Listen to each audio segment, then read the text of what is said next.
everyone, my name is Marian Guevara, long time no see. A huge hello to anyone who is clicking on this video, whether you're a new subscriber or an old subscriber, or if you're just curious and decided to click. Hello, and thank you. Since my last video, I've reached over 1,000 subscribers, and I am incredibly grateful. I can't believe that amount of people, think this is a channel worth following up and listening to. I greatly appreciate everyone who thinks that, they take time out of their day to listen to me ramble about books and movies, and mainly about books. But yeah, thank you very much. So today it's going to be a bit of a impromptu or mashup video, basically. As of recently, I've been very, very busy. These past few weeks have been mentally, physically exhausting. And I really haven't had much time to read or film. So this video is going to be a mix of different things. I'll be talking about some books that I have read, what I'm currently reading, what I plan to read. I also want to showcase some titles that I have read and I think are worthy of mentioning, but I didn't include them in my mid-year freakout book tag or anything like that, or I didn't dedicate a separate or individual video to them. I'll also do a book haul, a book unhaul. I'll talk about some of my DNFs. So yeah, it's going to be a smorgasbord of content. So I hope you guys enjoy. This video is going to be a bit reminiscent of a group of videos that I did in the past, in the early days of my channel, which was called my then now later videos. And those were from a time where I had a lot more free time to basically read. But yeah, I stopped doing them because I just got busier and there just wasn't enough to include in a then now later video. So this is sort of harkening back to those. But yeah, anyway, let's just get started with what I have read recently. So if you've watched my mid-year freakout book tag, you would know that a certain manga series has kind of hijacked my reading as of late. And a part of the reason is because it's a manga, and so I get through those much faster compared to a novel. But I am talking about Smoking Behind the Supermarket with You by Jinushi. So when I talked about this series in my mid-year freakout book tag, I believe I was only up to volume 6. Since then, I purchased volume 7, read it within the day I purchased it. And now I'm just sitting here bereft, waiting for volume 8 to be released in English by Square Enix, and I believe it's coming out in November, which I find ridiculous. I mean, come on, not even October? But anyway, I adore this series. I find it very fortuitous that each year I've managed to find a favorite series. One year it was Books of Babel, the next year it was Gormenghast, the following year it was City Watch, and now it seems to be Smoking Behind the Supermarket with You. And this is pretty special, at least I consider it to be, because I'd say this series has made me eat crow. And what I mean by that is that beforehand, I was pretty adamant in saying that, I just don't really care for contemporaries. I don't really care for slice of life.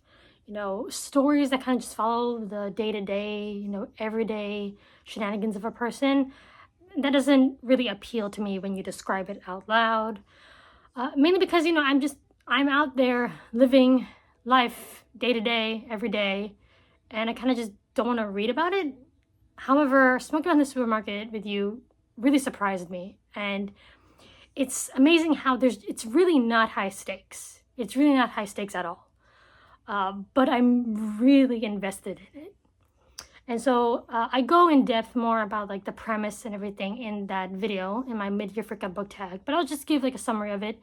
So we're following Sasaki, who is a Japanese salaryman who's kind of going through the whole corporate grind, and his work basically takes up most of his time, and the only real solace that he can find is going to the supermarket so he can see his favorite cashier, Yamada.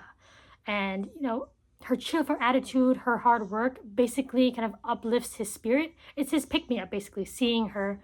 And one night he is kind of held back by work, and he's like, I'm gonna go to the supermarket, I'm gonna see Yamada, I'm gonna feel much better.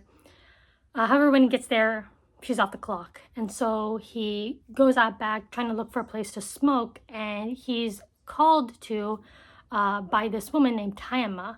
And she calls him to the back of the supermarket and invites him to smoke. And it's basically about them kind of meeting each other there and smoking and getting to know one another, kind of sharing, their day-to-day troubles, their experiences. And this isn't a spoiler because you find out very, very, very early on. But Tayama and Yamada are the same person. It's just that she puts on a very different persona when she is on the clock. But Sasuke is kind of dense, and so he hasn't caught on, or he doesn't catch on right away. This is very much a series about finding human companionship in the very small, quiet moments of one's life. It goes to show that you don't need anything high stakes or melodramatic or big to happen to have two people come together and then form a very sincere bond with one another. Like, she talks about a rude customer, he talks about his annoying boss. They share some of their insecurities, some of their doubts. They give each other a bit of advice. And you see something very genuine develop between the two of them. It's very endearing. And like I said, the vibes are just so calming. This is a series that has definitely won me over and that I'm very eager on continuing with. It's strange because there's no major cliffhanger, there isn't any high-octane action, and yet I'm on the edge of my seat wanting to know more about these characters, what happens to them in the next volume. So if anything I said interests you, if you're in the mood for a contemporary, a slice of life story, check this series out. If you're not really in the mood to read any manga, there is an anime adaptation, so check that one out on Crunchyroll. And this series has definitely inspired me to try out, genres, subgenres, premises that I've said in the past I'm not really interested in. But, smoking in the supermarket with you, it made me eat crow, so maybe another series will do the same. The next book that I want to talk about is my most recent read, and that is A Trade of Blood by Robert Jackson Bennett. This is the third book in Shadow Leviathan / an End in Mystery series. I'm not even entirely sure what the official name of the series is. Regardless, this was my most anticipated book of the year, and it did not disappoint. I'm actually of two minds upon finishing it. On one hand, loved it. On the other hand, I'm gonna have to wait how long for the next one? And that's how I always feel when I finish one of these, How dare I not have the next book right in my hands now? But yeah, enjoyed the heck out of A Trade of Blood. So good. I think what I really enjoyed was just that we're getting more lore out of this series, and I really adore the world building. It's a great blend of sci-fi and fantasy, and I would say also a bit of cosmic horror because, you have these leviathans that come out of the ocean that people don't really know much about them, and they are a significant part of sort of the mystery within this world. But in this book, we learn more a bit of the Khanum, who are sort of like the first people of the empire, who first learned about the secrets of shaping leaf and bone and flesh. And yeah, it was just fantastic.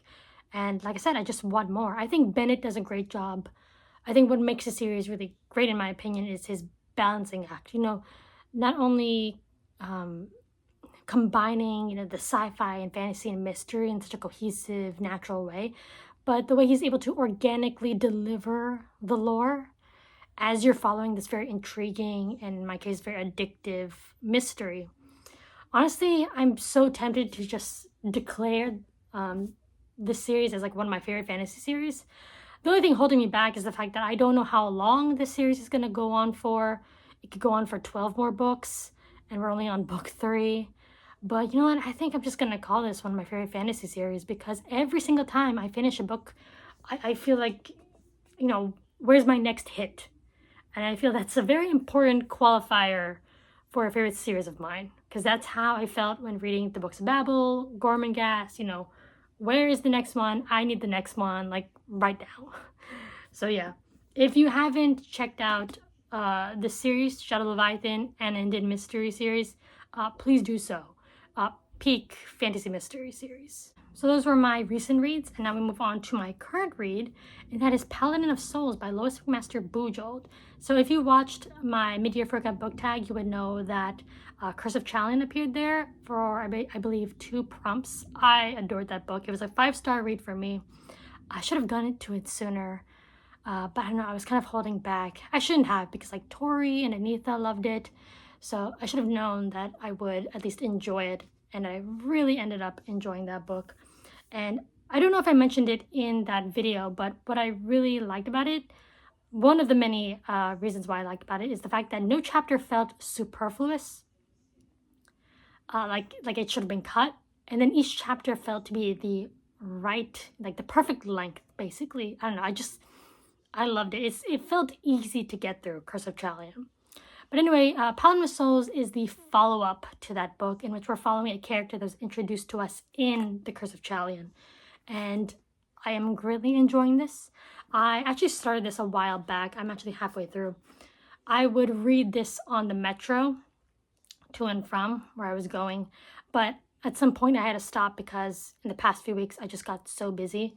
I don't know yet if this is going to surpass the Curse of Chalion for me, but we'll see. I'm greatly enjoying it. And so we're following Ista, who is a mother of one of the main characters within the Curse of Chalion. And she's a very intriguing main character. She's a middle-aged woman, and you kind of see her struggling to find an identity beyond, queen, mother, dowager, daughter. And yeah, her journey has been incredibly fascinating. And, when I opened this book, it was a pleasant surprise to find how easy it was to kind of fall back into the world of the Five Gods by Lois McMaster Bujold. So yeah, looking forward to continuing on with this. As for a book that I am eyeing on reading next, I have chosen Eugenie Grandet. I'm not entirely certain, I should have looked it up beforehand. But this is by Honoré de Balzac. And I believe it was de Balzac who inspired Émile Zola to write his Rougon Macquart series, if I'm not mistaken. But yeah, I saw this book in Barnes & Noble. I've never read a de Balzac, and I'm not going to lie, this sentence here kind of won me over. It's, who is going to marry Eugenie Grandet? And I'm just... 19th century marriage shenanigans are just my jam, personally. So this is about the Grandet family, particularly its patriarch, who has his family under his thumb, basically. He's very greedy, very miserly, and we kind of see how his greed goes on to affect the rest of his family, especially his daughter, Eugenie Grandet, who ends up falling in love with her penniless cousin. But I believe for Grandet, any marriage that Eugenie contracts, it should have some material benefit, for him and, the family. And we kind of see how this greed will go on to have certain effects. So that's basically what I know about the book itself. It's fairly short. Kind of want to see if I end up loving this. And like I said, never tried to do Balzac before, but this premise intrigued me. And it's been a while since I read some 19th century lit. I love 19th century classics, so hopefully this ends up becoming a gem for me. And that's going to be the only book that I have here in this sort of like TBR portion, because I'm not going to be committing to any other book because I'm such a horrific mood reader. It took so long to decide upon Eugenie Grandet. So I'm just going to stick with this. And if I end up reading anything else in the future, great. But I'm not making any promises. Next, I'll go on to discuss a bit of my DNF. So I only have two to talk about. The first one being Inamorata by Ava Reid. And this one was interesting because it did garner a bit of notoriety with regards to the topic of trigger warnings, because apparently there's some depraved scenes in this book, and a lot of people were disgusted and said that, this book should have had trigger warnings. And I'm not here to get involved in that discussion, whether books should be required to have them, what meets the threshold. I just found it very interesting, that was a topic of discussion surrounding this book. But this is described to be a dark gothic fantasy. And there were three major reasons why I ultimately decided to pick this book up. One, the cover. Gorgeous. Absolutely gorgeous. Definitely catches the eye.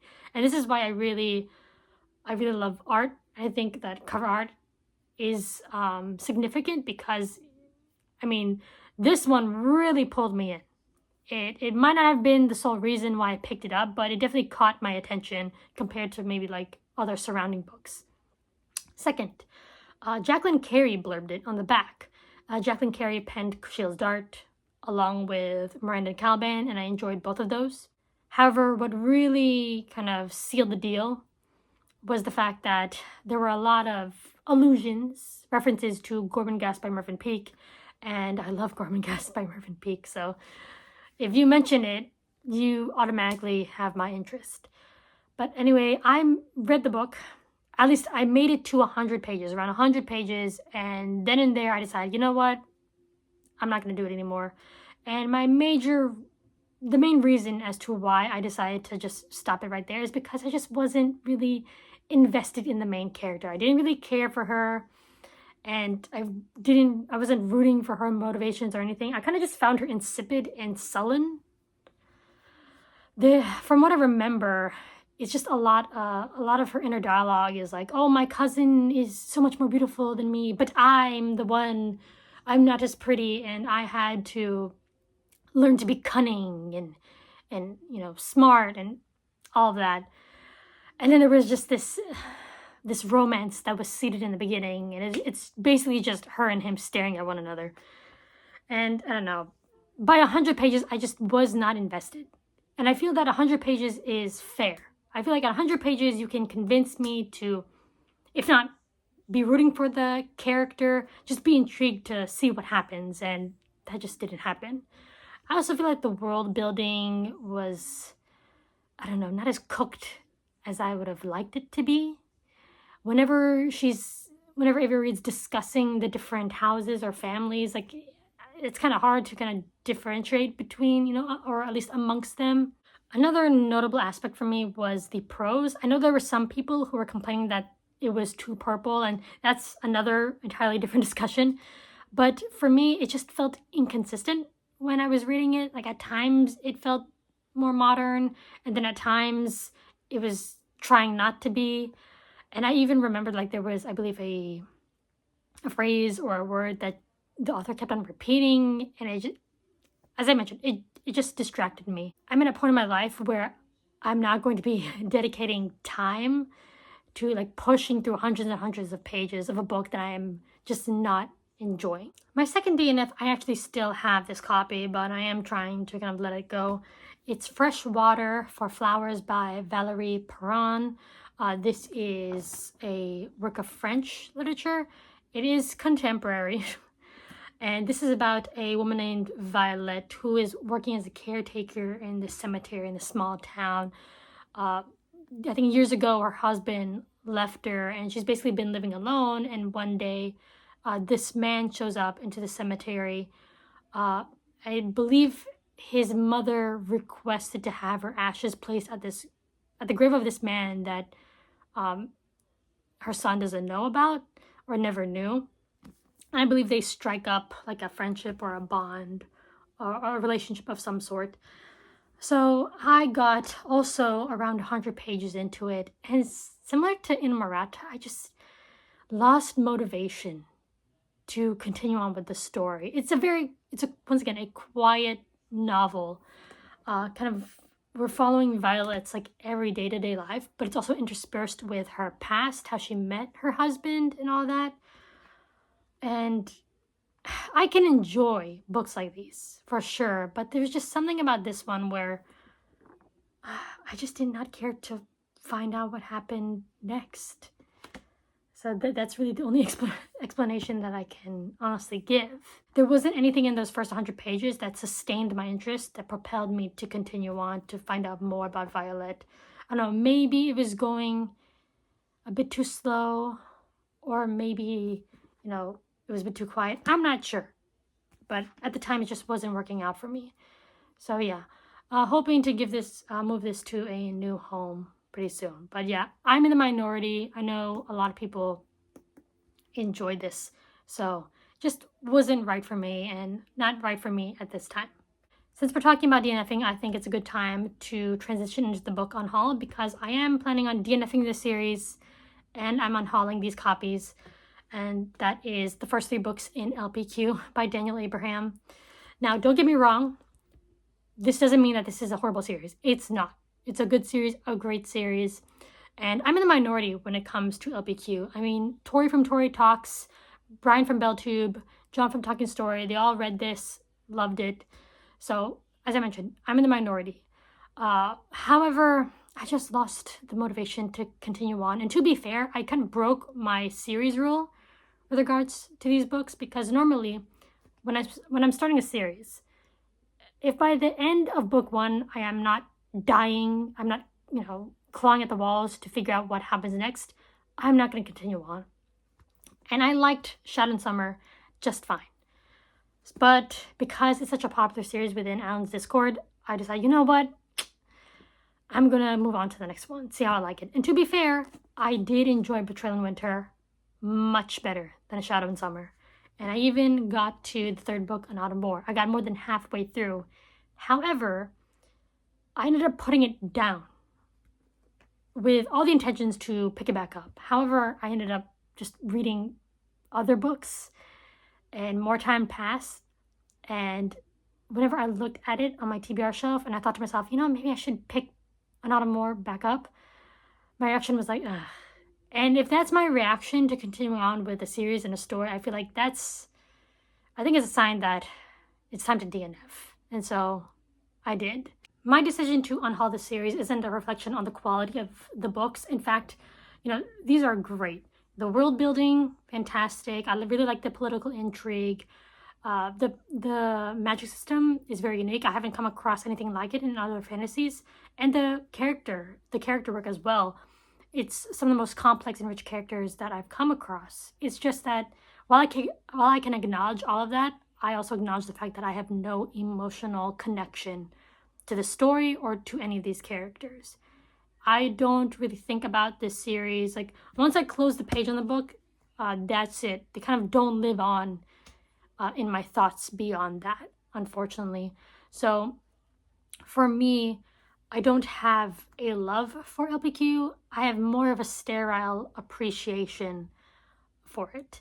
And the thing is, I want to have series that I love rather than just have an appreciation for. So the next book in this unhaul is a manga. It's actually an omnibus, and that is Dragonhead, Volume 1 by Minataro Mochizuki. So this one is a horror/post-apocalyptic manga. We're following our main character, Aoki, him and his classmates are returning from a field trip, and they're heading back to Tokyo. Their train passes through a mountain, and something happens.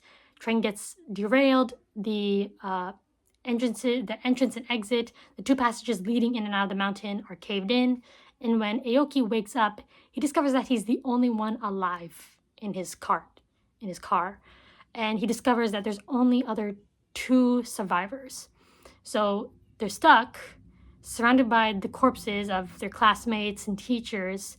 It's hot, it's dark, and they're struggling to survive and they're trying to escape out of the mountain. And on top of that, one of them is not doing so well mentally. He's kind of going through his own sort of like Lord of the Flies, basically. Now, the entire reason I found out about Dragonhead and wanted to read it was because I saw one single image of it on someone's thumbnail, and it kind of freaked me out. I was like, okay, what is that manga? And I need to read it. And I'm going to show you it, not for long. But yeah, I saw that. I'm like, what is that? And so I was like, I need to check it out. So I think what Dragonhead does really well is atmosphere. So there's a point, by the way, I'm going to be kind of spoiling this book, discussing some events. So not too much, but I will be talking about some events that occur. So there's a point in the story where the three of them are, at least two of them, Aoki and then the girl Eiko, decide to kind of make camp outside of the train, because you don't want to stay there where all your deceased classmates and teachers are, basically. So they manage to find light. They make camp outside. One of them, Nobuo, is the guy who is just not doing well. He's kind of lost it. He decides that he wants to stay inside the train. And he ends up becoming antagonistic to these two. And so there are moments in the story where, because they need supplies, they have to go inside, but Nobuo has kind of made it his domain. And there are really, really tense and unnerving moments where you can tell these characters know they're being watched in the dark. And it's just, oof, it does get underneath the skin. So moving on as to why I decided to unhaul and not continue on with the story as of right now is because I just found the premise of this first omnibus very intriguing. The beginning of this book, we see them get trapped in the mountain, and then by the end of it, we see at least two of them escape out of the mountain. And the thing is, this initial premise of being stuck in this mountain in the dark, it's hot, you have a train that's basically a mass grave, and then one of the survivors is slowly becoming antagonistic towards the other two. It offers a lot of tension and atmosphere that I feel that really appealed to me, that kind of made me invested to keep reading. By the end of it, the premise has shifted. Okay, we've now escaped out of the tunnel. We've kind of moved on from it. And the thing is, I feel like the story didn't give me enough to be interested in knowing more, to see what's beyond this initial premise, to see or to follow what goes on after, what occurred in this first omnibus. But by all means, this was a solid story, and like I said, I don't know what happens later on. That could be great as well. It's just I just don't have the motivation. However, I do have like a tiny gripe with this book, and this is where I'm kind of entering spoilery territory, but it mainly has to do with this character Eiko. So towards the end of this omnibus, Nobuo, who is the one who is kind of losing it, who's slowly losing it, he's becoming murderous at this point. He's actively trying to stab Eiko. Aoki comes in and defends her and, is fighting him. And then she's yelling, "Oh, stop, wait, we need to work together." And I'm like, what? I get the sentiment, like, we have to overcome our primal fears and urges and kind of come together, work together to get out of this mountain together. However, like, ma'am, you just saw him light up a corpse and offer it as a sacrifice to this god of the dark tunnel. And he actively is trying to kill you both. Like, he's pretty far gone. Like, this whole talk of working together should have been had earlier when he was, I guess, salvageable at that point. But even then, like, from the minute we meet him, he's very questionable. But yeah, it was just something that irked me a bit. And then when she and Aoki escape, like, she kind of gives Aoki grief for, like, "Oh, you should have done more. You should have saved him." Like, Nobuo was actively trying to stab you both to death. Please stop. Please, please, please stop. So, yeah. I don't know. Little rant over. But anyway, yeah, maybe in the future I'll continue on with the second omnibus. It's just that I know that when I went to Barnes & Noble and they had the second omnibus available, I just had no urge to pick it up. So yeah. And then lastly, for this Unhaul, it's another manga that I'm actually sad to see go, but gotta make room on the shelves. That's Shiver by Junji Ito. I do have two other Itos. They're blocked, but I do have Uzumaki and Venus in the Blind Spot. And out of the three, this one was the one I went to or opened the least. And to be fair, kind of going through it, I'm not in love with all these stories. In fact, my favorite one is The Long Dream. That one I really liked, but yeah. Overall, I can let this one go. So I think I'm going to end this video with the book haul, but I do want to dedicate a portion where I highlight some books that I've read over the weeks, months, but never really got to shout out, and I definitely think that they ought to. So the first one here is Clara and the Sun by Kazuo Ishiguro. I did read this like a few months ago, and I really enjoyed it. This is my latest Ishiguro, and while it's not my favorite, I still greatly appreciate it. Here we're following Clara, who is an artificial friend, and she is one day bought by this family to be a companion to this young girl named Josie. And being her companion, Clara crosses paths with a lot of human characters, and she learns more about human complexity. While us as a reader, we get a better sense of the world that these characters are inhabiting, and just seeing how bleak it is. And it's fascinating because it's in contrast to the character of Clara, who is, I'd say, probably the most hopeful and endearing character I've come across since Susanna Clark's Piranesi. You see the human characters grappling with these very difficult situations, and we see how they can respond in very messy ways. And then you have Clara, who just has this pure sort of like humility to enjoy every day that she has and isn't afraid to ask for help, isn't afraid to kind of, look towards something higher than herself to give her strength and give that strength to another person. I think this book does a great job of capturing both the innocence and complexity of human nature. And yeah, this was a very touching read, very much so. And while it's not my favorite Ishiguro, I think it's still very well done. So another book I wanted to discuss is Malpurtry by Jean Ray. This was actually the first book I read in this year, and this one I was actually very surprised. I did not know this book existed until I saw it at my Barnes & Noble. It was shrink wrapped, so I couldn't even open it to taste test the writing to see if I liked it. But I decided to give it a go. You have this family that is brought together in this ancient stone manor to, witness the reading of this will by this very rich uncle, Kasabe. And one of the stipulations of inheriting is that they have to stay in this house together, basically. And some strange events start to unfold. It's very odd to kind of describe the tone. It's at times there's like this sensuous decadence, but then it also leans into the phantasmagorical, and then by the end it becomes almost like apocalyptic. There's a lot of drawing from myth and legend as well.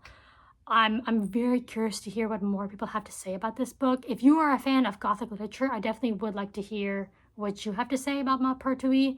I can tell you, like, it's not going to be for everyone, but it was definitely right up my alley, for sure. And there were, once again, scenes that just, I was like, kind of unnerved me a bit. Also, in the beginning, I was getting a bit of, like, Gormenghast vibes, especially when following the family, because they definitely have, like, a very dysfunctional relationship with one another. A very strange, dynamic amongst them. So yeah, if you've read Malpurtry, please leave a comment. I'd like to hear your thoughts. Apparently, this is also a film with Orson Welles. So I'm very interested to see what that's all about. I also want to talk a tiny bit about this other book that is part of the same press, and that is The Tower of Love by Rashield. I think Wakefield Press does a lot of French authors that I guess aren't really as known outside of France. The premise of this is basically The Lighthouse by Robert Eggers. So if you're a fan of The Lighthouse, I would recommend trying out this book. It's about a man named Jean Malot. He's a sailor who is appointed as an assistant keeper to this lighthouse. And it says here, the lighthouse is a chamber of locked doors and terrible secrets, and home to the eccentric, embittered keeper. He is to assist Mathurin Barnabas, an illiterate, irascible, and grizzled old man who appears to be more animal than human. And they're basically stuck with each other for a significant amount of time. And Jean Malot starts to, suspect certain things about this lighthouse keeper. And this one, I was surprised how surreal at times the writing can get. It's a very short book. You can get through it very quickly. But yeah, there's some like dark implications within this book as well. So I'll just leave it to you, if you ever decide to read it, what those dark implications could be. So last we arrived at the book haul portion. And so I'll first show you this self-pub edition of Arm of the Sphinx by Josiah Bancroft. So for those who don't know, the books of Babel were originally self-pub. However, only Sunland Ascends and Arm of the Sphinx had like physical self-pub editions. So I was able to get this copy off of Abe Books for a really, really good deal. It's not in the same pristine condition as my Sunland Ascends is, but still very, very, very happy with finding Arm of the Sphinx at such a really good price. So yeah. I love how different this cover is from the one that we finally got with the traditional pub. So it's very interesting to see sort of like the vision, the initial vision of it. Next we have Entwined by H.M. Long. This is a historical fantasy that takes place within the Gilded Era, and I'm not gonna lie, I feel like that was enough to intrigue me. I really enjoy like the Gilded Age, stories that take place within the Gilded Age. and a fantasy that takes place during that time, I mean, why not? I don't know, the premise, the summaries, when I read it, it sounds very complicated, I'm not gonna lie, but it is about a young woman who is in search of an artifact. And doing some research on this, it gave me Hexologist vibes by Josiah Bancroft. So I'm eager to at least try this first book out. I believe it's the first book in a, I don't know if it's a series or a duology, but yeah. Next is The Sunset Lands by Julien Gracq. This is from the same press that released Malpertuis and The Tower of Love. And so this one is quite different compared to those two. Those ones definitely have like horror tones to them. This is about a place called the Kingdom. It's a declining civilization, and it's being threatened at its borders by this barbarian invasion. So it says here, an unnamed narrator sets out with a small group of companions to confront a threat which the kingdom's authorities stubbornly refuse to acknowledge. And apparently this was influenced by Julien's own experience during the war. And it says here, it portrays both a world and the ending of that world in terms that draw on myth, symbol, fable, and history. And that I particularly like, drawing upon myth and symbol and fable. I tend to enjoy books like that. So yeah, I've never heard about this author before, so I thought I'd give this a go. Wakefield Press is very, very interesting, so I definitely want to read more from them.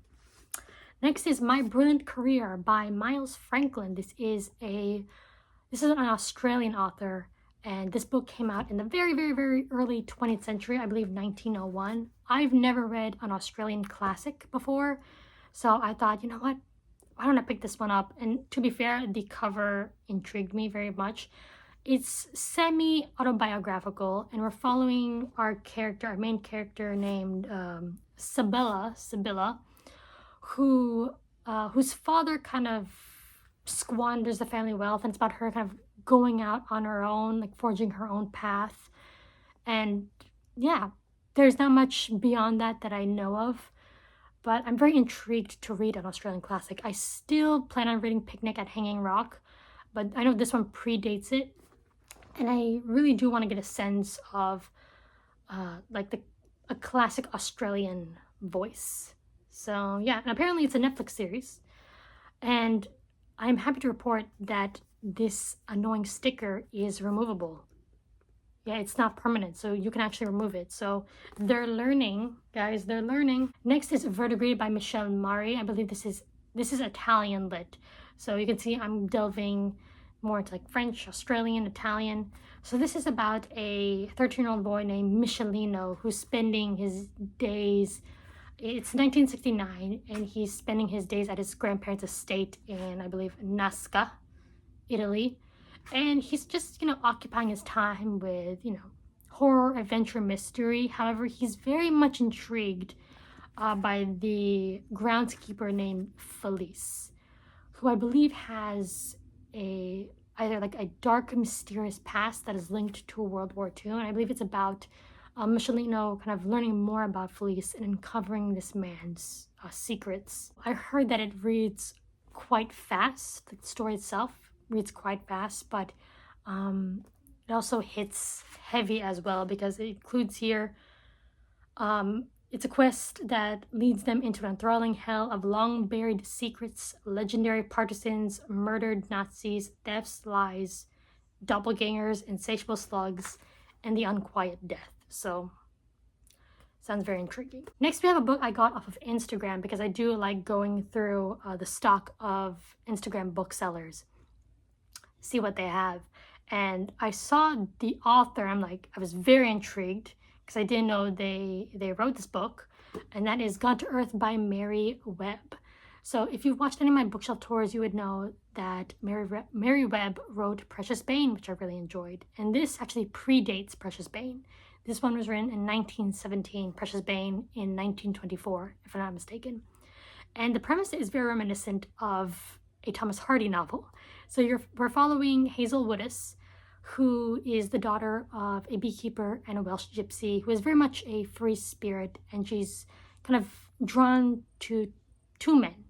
We have Edward Marston, who is he's a gentle minister who kind of offers her love and stability. And then you have Jack Redden, who is the local squire who ignites more of a passionate side in her. And yeah, apparently it leads to her doom. It says, like any natural being, she cannot be harnessed. Her dark fate unfolds relentlessly. It sounds like it's going to end tragic. Like I said, very reminiscent of Thomas Hardy. So looking forward to getting to this one. Next is another manga, and that is Witch Hat Atelier. So I mentioned that Smoking Man the Supermarket with you kind of proved that I can enjoy slice of life contemporary works. So I thought, okay, why don't I try a manga with a premise that I normally wouldn't gravitate towards too, and that's magic schools. Now, I read Harry Potter when I was a kid, loved it, but ever since then, I never really wanted to read about magic school ever again for some reason. I don't know why. I feel like I just had my fill. But, you know, Witch Hat Atelier seems to be quite popular, and I thought, you know what, I'd give it a go. Maybe I'm going to eat crow again, and I'm going to enjoy this magical school manga series. Also, I really enjoyed the art style in this book as well, like the designs, like the character designs and the clothing. So yeah, I was really drawn to it, and I thought, you know what, I'll give I won't just give volume 1 a shot, because with Smoking Man the Supermarket with you, I read the first 2 volumes together, so I don't know. I'll decide if I'm going to continue on with this series. Maybe not after the first volume, maybe after the second or even the third. We'll see, because these go by fast, you know? When it comes to like regular series, I can more or less tell by the first book if I'm going to like it or not, if I'm going to like continuing on. But with manga, I think I'm going to need to know more than just the first volume. So we'll see. We'll see if I end up really enjoying this. And for the last book, we have The Doll and Other Lost Stories by Daphne du Maurier. I actually got this off of eBay for a really cheap price. Someone actually had it on for auction, but I believe I was the only one who bid on it, so I got it for really cheap. I actually read The Doll before. It was part of the Deadly Dolls collection from British Library Tales of the Weird. So I have read that one. However, I've never read the other books, the other stories in this collection, so I thought I'd give it a go because I adore du Maurier's writing. I mean, Rebecca is one of my favorite books of all time. My Cousin Rachel is definitely up there. So yeah, I want to see how I feel about these other stories, because I actually really enjoyed The Doll. Well, enjoyed. I thought it was really good. So yeah, I thought I'll check this one out. So that is the video. That is my update jamboree. Thank you all for sticking around. If you have, this is a very long video, and I'm sure the editing process is not going to be easy. But thank you all very much. Please let me know down in the comments, how has your reading been going? You know, have you been reading some great books? Have you unhauled, hauled? Please let me know. And hopefully I can get a new video out soon. So yeah, thank you all for watching, and I'll see you in the next video. Bye!